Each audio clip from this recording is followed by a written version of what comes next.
सलीम अम्मा बाद फ़अऊज़ु बिल्लाहि मिनश शैतानिर रजीम बिस्मिल्लाहिर्रहमानिर्रहीम। दुरूद पाक पढ़ ले। अल्लाहुम्मा सल्लि अला सय्यिदिना व मौलाना मुहम्मद व बारिक वसल्लम सलातु व सलामुन अलैका या सय्यदी या रसूल। आज इंशाल्लाह हमारा मौजू है कि किरात में गलती हो जाने का बयान। तो इसी के मुतालिक जो है इंशाल्लाह सवालात और जवाबात होंगे। दौरान नमाज अगर किरात में गलती हो जाए तो क्या हुक्म है?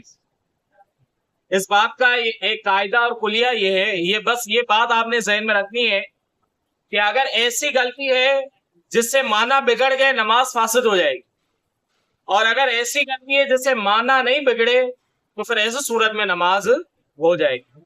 ये जो है वो किरात का एक उसूल है कि किरात में अगर किसी ने ऐसी गलती की जिससे माना तब्दील हो गए तो फिर जो है वो क्या हो जाएगी, नमाज छूट जाएगी। और अगर ऐसी गलती की कि जिससे माना तो तब्दील नहीं हो रहे तो फिर जो है वो नमाज हो जाएगी। अब जितने भी सवालात होंगे उनका जवाबात जो वो उसी से मिलता जुलता होगा। सवाल ये कि हर्फ से हर्फ को तब्दील कर दिया तो क्या हुक्म है? अगर हर्फ की जगह दूसरा हर्फ पड़ा, अगर इस वजह से कि इसकी जबान से वो हर्फ अदा नहीं होता, वो मजबूर है और इस पर कोशिश करना ये क्या है, जरूरी है, तो फिर जो वो कोई हर्ज नहीं, जबकि वो माना में कोई फसाद ना आता हो।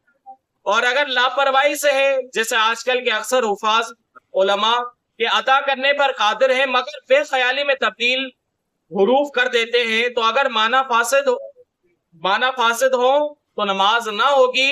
इस किस्म की जितनी नमाजें पढ़ी हो इन सबकी जो है वो कज़ा लाजिम है। तो उसूल और ज़ाब्ता यही है कि अगर माना फासिद होगा तो नमाज फासिद होगी, वरना नमाज फासिद नहीं होगा। वा ता सीन सा स्वाद दाल जा वा हमजा अलिफ आइन हा हा वाद वाद वाद वा दाल, इन हुरूफ में सही तौर पर इम्तियाज जो वो रखे, वरना माना फासिद होने की सूरत में नमाज ना होगी। बात तो सीन शीन सा जीम कॉफ काफ में फर्क ही नहीं करते, तो इनका इम्तियाज करना है। मतलब ये कि आप जब नमाज पढ़ रहे हो तो आपको पता चले कि आप ये हुरूफ अदा कर रहे हैं, और अगर पता ही नहीं चल रहा है कि आप क्या पढ़ रहे हैं क्या नहीं पढ़ रहे हैं, आपसे पूछा जाए कि यहाँ पर क्या है, वहां है या ता है, सीन है या स्वाद है, किसी को पता ही नहीं चलता, इम्तियाज ही नहीं आता, तो फिर ऐसे सूरत में अगर माना तब्दील हो जाएंगे तो नमाज फासिद हो जाएगी। और उमूमन अगर आप अल्फाज तब्दील करेंगे तो माना फासिद हो जाते हैं अक्सर जगह पर। सवाल ये कि बमहल वक्फ कर दिया, जैसे कुरान पाक की आयत होती है तो वक्फ का जो है वो होता है, कहीं वक्फ लाजिम होता है, कहीं वहां लिखा होता है, कहीं लाम लिखा होता है। तो फरमाया कि बेमहल वक्फ कर दिया तो नमाज का क्या हुक्म है? वक्फ का बेमौका होना ये मुफसिद नमाज नहीं, यानी इससे नमाज नहीं टूटती। अगर कोई ऐसी जगह पर रुक गया जहां वक्फ नहीं है और उसने इयादा भी नहीं किया, यानी पीछे से जाकर दोबारा आगे से नहीं पढ़ा, तो भी ये मुफसिद नमाज नहीं है। अगरचे वक्फ लाजिम हो, कहीं वक्फ लाजिम हो, उसने वहां पर वक्फ नहीं किया, रवानगी के साथ जो वो पढ़ता चला गया, तो भी ऐसे सूरत में नमाज हो जाएगी।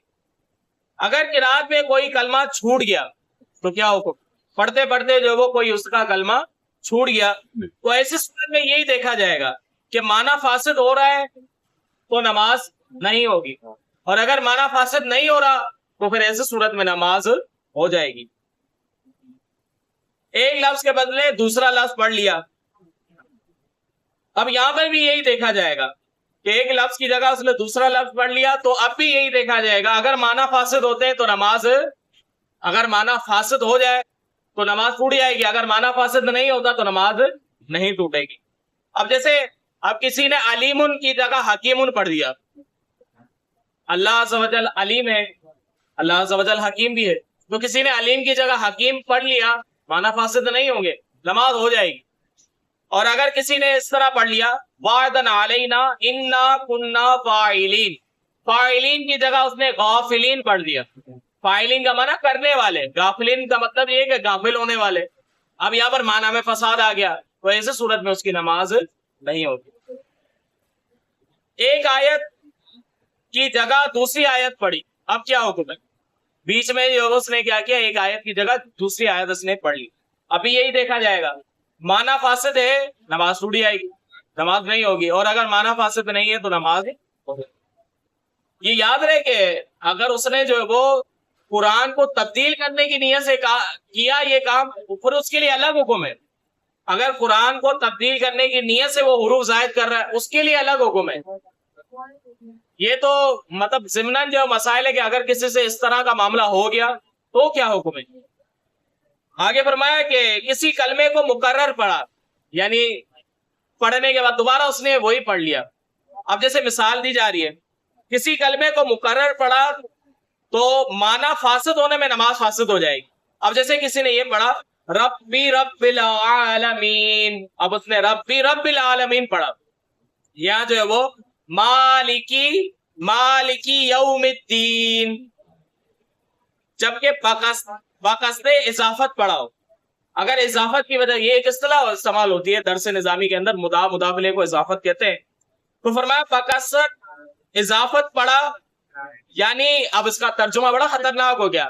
ربی رب العالمین کا معنی یہ ہوگا رب کا رب, مالکی مالکی یوم الدین, تو مالک کا مالک, ترجمہ فاسد ہو گیا. تو اس صورت میں کیا ہو جائے گی, نماز فاسد ہو جائے گی. فرمایا اگر باقاعدہ تصحیح مخارج مقرر کیا, یعنی تکرار کے ساتھ پڑھا, اس نے ایک لفظ پڑھا, اس کو ایسا لگا اس کا مخرج صحیح ادا نہیں ہوا, تو دوبارہ اس کو صحیح کرنے کی نیت سے پڑھا, تو پھر ایسے صورت میں نماز فاسد نہیں ہوگی. بغیر قصد و زبان سے مقرر ہو گیا یا کچھ بھی قصد نہ کیا تو ان سب صورتوں میں نماز فاسد نہ ہوگی. آگے سوال ہے کہ مد, غنہ, اظہار, اخفا, امالہ نہ کرنا, جہاں کرنا ہے وہاں اس نے نہیں کیا, یا جہاں نہیں کرنا تھا اس نے وہاں کر لیا, تو ایسی صورت میں کیا حکم ہے؟ تو ایسی صورت میں یہ حکم ہے کہ اس کی نماز ہو جائے گی. نماز کیا ہو جائے گی, اس میں جو کوئی مسئلہ نہیں ہے. ویسے قرآن پاک کا یہی حکم ہے کہ قرآن پاک جتنا ہو سکے بندہ خوبصورتی کے ساتھ پڑھنے کی کوشش کرے, مدات کا, مد وغیرہ کا خیال رکھتے ہوئے, تو ان چیزوں کا جو غنہ وغیرہ کا جو وہ خیال رکھتے ہوئے اس طرح جو وہ پڑھے گا, تو پھر ایسی صورت میں جو وہ قرآن میں ایک خوبصورتی آئے گی. یہ اچھی چیز ہے. قرآن کو جتنا ہو سکے بندہ خوبصورت کر کے پڑھے. اللہ رب العزت سے دعا ہے کہ اللہ تبارک و تعالیٰ علم دین سیکھ کر اس پر عمل کرنے کی توفیق عطا فرمائے. آمین.